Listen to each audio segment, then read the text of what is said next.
Wagwan TikTok. Good evening, die-hearted people of Jamaica. Welcome to the Jamaican Pen. You know how we do it. We talk the truth and we don't care who our feelings get hurt. Mr. Mark Golding, sir. Good evening, sir. How is your day? I hope you're having a great day. Because today, I'm going to be highlighting how you have been taking Jamaica for a ride. This opposition party has been taking Jamaica for a ride. Now, me I go hold a reasoning. I'm wanting to share the video here because I want Mr. Golden seat. Okay. I don't know much about politics, but this I do know. There are two houses. There is a lower house, which is the House of Representatives, and there is an upper house, which represents the Senate. The Senate is where it really gets sticky. There are 21 representatives sitting in the Senate. 13 are appointed by the Prime Minister and 8 by the opposition leader. In order for any amendment to take place on the Constitution or for bills to be passed, despite needing 2/3 of the vote, and even though the Laborites have the majority, the bill cannot be passed or any amendment cannot be passed until one of the 8 persons that is appointed by the opposition leader agrees to that bill or to that amendment. What does that translate to? Make we talk in a layman terms. It means that the increased salary that Mr. Holiness announced the other day, that the opposition leader, they could have blocked it. Someone in the Senate from the opposition side did sign it.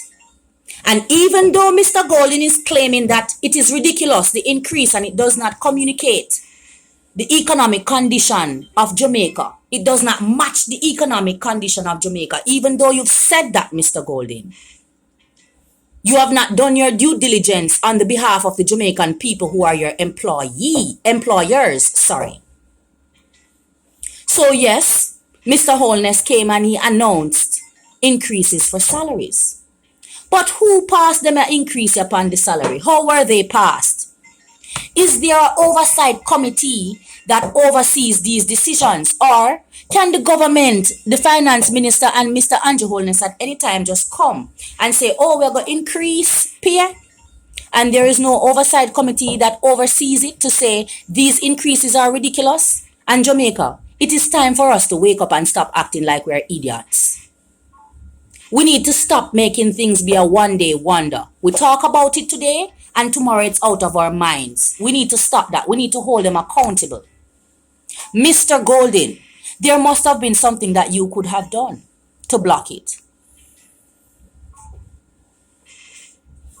Is there something that you could have done to block it? I am just asking because as a Jamaican individual, as your employer, sir, I do not feel that you nor Mr. Holiness is acting on the behalf of the Jamaican people.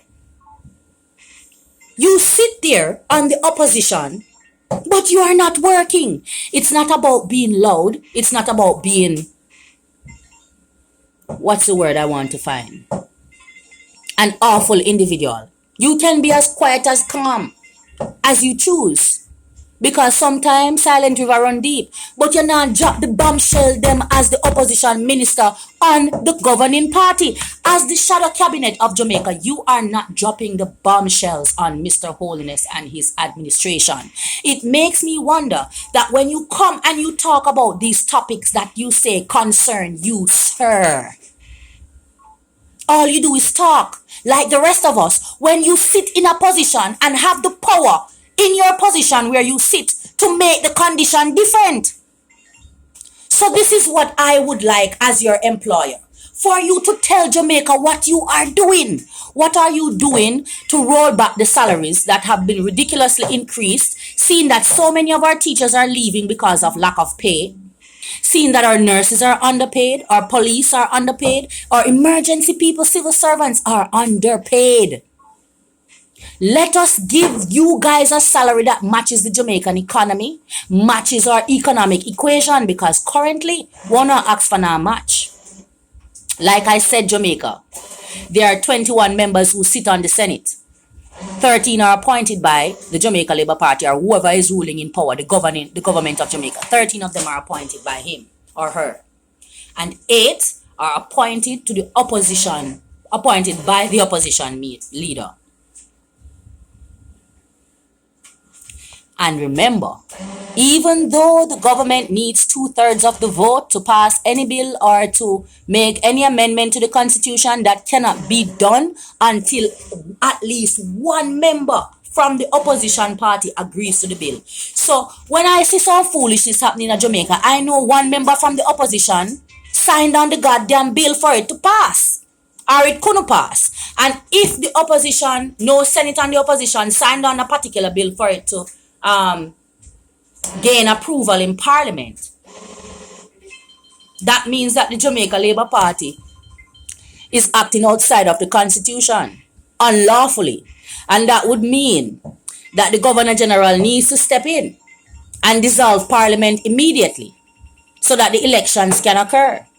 I wonder if what me I say makes sense. I want to pass this to Mr. Golden, and I'm trying to be as calm as I can. You're not acting on the Jamaican interests on the behalf of me and the rest of the Jamaican people, your employers. We want to see our employees working on our behalf. We want to see the company called Jamaica doing better. We want to see the managers who we employ and put into these leadership roles make decisions that will impact Jamaica positively, sir. And as I come to you today, Mr. Golden, stop pretending with Jamaica.